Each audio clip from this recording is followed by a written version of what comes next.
আসসালামু আলাইকুম প্রিয় শিক্ষার্থীরা, আশা করি তোমরা ভালো আছো। আজকে অষ্টম শ্রেণীর আরেকটি তোমাদের নমুনা প্রশ্ন সাজেশন নিয়ে আজকে আলোচনা করব। তোমাদের এখানে স্পেশাল মডেল টেস্ট, তোমাদের এখানে বার্ষিক পরীক্ষা 2024 ইতিহাস ও সামাজিক বিজ্ঞান অষ্টম শ্রেণী। তোমাদের এখানে অনেকেই তোমরা বোঝনি যে স্যার আমাদের কিছু সাজেশন দেন যেন আমরা বুঝতে পারি। এটা মূলত অনেকে মনে করে যে এটা মনে হয় আসলে পরীক্ষার প্রশ্ন, আসলে কিন্তু এটা পরীক্ষার প্রশ্ন না। তোমরা জানো যে পরীক্ষার আগে যদি প্রশ্নই ফাঁস হয়ে যায় তাহলে সেটার পরীক্ষা থাকে না। তো এখানে আমি বলবো এটা তোমরা কেউ পরীক্ষা মনে করবে না, এটা হচ্ছে তোমাদের একটা সাজেশন বা এটা তোমাদের একটা মান বন্টন, এরকম অনুযায়ী তোমাদের পরীক্ষাটা হবে। বা এখান থেকে তোমরা যে কাজগুলো আছে এখান থেকে তোমরা ভালো করতে পারো, এখান থেকে তোমাদের কিছু না কিছু কমন থাকতে পারে, সেটাই হচ্ছে মূলত। তো এখানে দেখো যে তোমাদের প্রথমে যেটি থাকবে সেটা হচ্ছে নৈবেত্তিক প্রশ্ন, যে 25 নম্বর এগুলো 15টি নৈবেত্তিক এবং 10টি সঠিক উত্তর থাকবে, 10টি এক কথায় উত্তর থাকবে, সেগুলো তোমাদের আনসার দিতে হবে। যেমন এখানে দেখো যে আমি তোমাদের এখানে যে নৈবেত্তিকগুলো দেখতে পাচ্ছি এগুলো উত্তরগুলো কিন্তু আমি তোমাদের শেষে দিয়ে দিব। উত্তরগুলো পাওয়ার জন্য অবশ্যই চ্যানেলটি সাবস্ক্রাইব করে রাখো। যারা চ্যানেলটি সাবস্ক্রাইব করে রেখেছো তারা তোমাদেরকে অসংখ্য ধন্যবাদ। যারা রাখোনি তোমরা যেন খুব দ্রুত ভিডিও প্রকাশ করার সাথে সাথে যেন তোমাদের কাছে ভিডিওটি সর্বপ্রথমে চলে যায়, সেজন্য চ্যানেলটি সাবস্ক্রাইব করে রাখবে। তো চলো বেশি কথা না বলে শুরু করা যাক। তো এখানে দেখো যে তোমাদের ইতিহাস ও সামাজিক বিজ্ঞান বিষয়ে তোমাদের এখানে পান্ডু রাজার ডিবি কোন যুগের সভ্যতা, তারপরে এখানে কোনটি হবে, এরপরে হচ্ছে প্রত্নতাত্ত্বিক নিদর্শন বলতে কি বোঝায়, এখানে কোনটি হবে। তারপরে তোমাদের 3 নম্বরে পাহাড়পুর জাদুঘর কোথায় অবস্থিত, 4 নম্বরে সামাজিকীকরণ বলতে কি বোঝায়।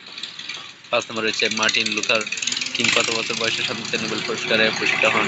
তারপরে সমাজ পরিবর্তনের অন্যতম কারণ কোনটি, এখানে কোনটি হবে এটি তোমরা একটু ভালোভাবে দেখে নিবে। এরপরে দেখো যে প্রেক্ষাপট 1-এ কোন বিপ্লবের কথা বলা হয়েছে, প্রেক্ষাপট 2-এ আজ কোন সভ্যতার কথা জানতে পেরেছে, রেনেসাঁ কোন দেশীয় শব্দ, এরপরে হচ্ছে বায়োম কে বাংলায় কি বলা হয়, তৌগা শব্দটির অর্থ কি, আর হচ্ছে তুন্দ্রা বায়োমাস বৈশিষ্ট্য হলো, এখানে কোনটি হবে সেটা তোমরা একটু দেখে নিবি। তারপর 13 নম্বর একটু দেখো, এখানে একটি দুই দৃশ্যপট দেওয়া আছে, এখানে তোমাদের 13 নম্বর, 14 নম্বর, 15 নম্বর। এখানে দেখো দৃশ্যপট 1 কোন অর্থ ব্যবস্থা নির্দেশ করে, 14 নম্বর দৃশ্যপট 2 কোন অর্থ ব্যবস্থা নির্দেশ করে, কোন অর্থ ব্যবস্থায় নাগরিকদের বাক স্বাধীনতা থাকে এবং সবাই আইনের প্রতি শ্রদ্ধাশীল থাকে। তো এখানে দেখো, আশা করি তোমরা নৈবিত্তিক গুলো বুঝতে পেরেছো, এগুলোর উত্তরগুলো আমি দিয়ে দিব, একটু অপেক্ষা করো তোমরা। এখন আবার বলবো, তোমরা এখনো যারা চ্যানেলটি সাবস্ক্রাইব করনি তোমরা চ্যানেলটি সাবস্ক্রাইব করে রাখো। এরপর দেখো যে তোমাদের এক কথায় যে উত্তরগুলো রয়েছে, এখানে প্রত্যেকটি প্রশ্নের কিন্তু উত্তর দিতে হবে, এগুলো কিন্তু এক কথায় উত্তর দিতে হবে, মানে হচ্ছে একটা কথায় তোমরা উত্তর দিবা। 1 লাইনের হতে পারে বা 2 লাইনের হতে পারে, আর বেশি না। খ নম্বর রয়েছে তোমাদের, খ বিভাগে রয়েছে তোমাদের সংক্ষিপ্ত প্রশ্ন, এখানে সংক্ষিপ্ত প্রশ্নগুলো উত্তর দিতে হবে। এখানে দেখো যে সংক্ষিপ্ত প্রশ্নগুলো রয়েছে, তাম্রশাসন গুরুত্বপূর্ণ উৎস কেন, সাংস্কৃতিক ইতিহাস বলতে কি বোঝায়, সামাজিকীকরণ একটি জীবনব্যাপী প্রক্রিয়া বুঝিয়ে লেখা যায়, সামাজিক নিয়ন্ত্রণ বলতে কি বোঝায়।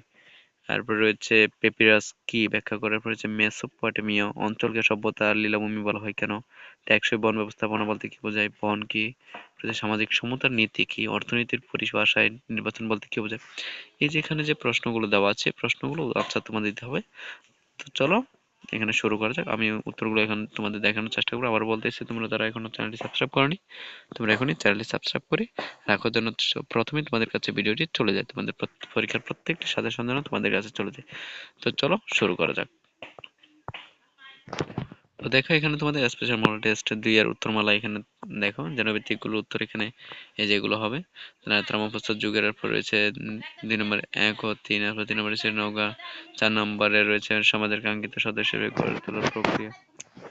তো দেখো এখানে তোমরা এখানে এখানে বহু নির্বাচনী যে প্রশ্নগুলো আছে, এখানে 15টি নৈবিত্তিকের উত্তর দেওয়া আছে। এরপরে তোমাদের এখানে এক কথা উত্তরগুলো দেখো তোমরা এখান থেকে একটু মিলিয়ে নিবে।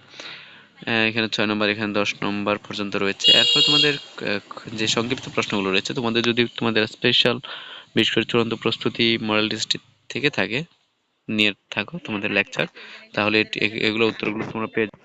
তো এখানে প্রশ্নগুলো তোমরা মিলিয়ে নিতে পারবে। আজকের জন্য এতটুকুই। প্রিয় শিক্ষার্থীরা, পরবর্তী ভিডিওর জন্য অবশ্যই চ্যানেলটি সাবস্ক্রাইব করে পাশে থাকো, এরকম নতুন ভিডিও পাওয়ার জন্য তোমাদের বন্ধুদের তোমরা জানিয়ে দিতে পারো। ধন্যবাদ প্রিয় শিক্ষার্থীরা।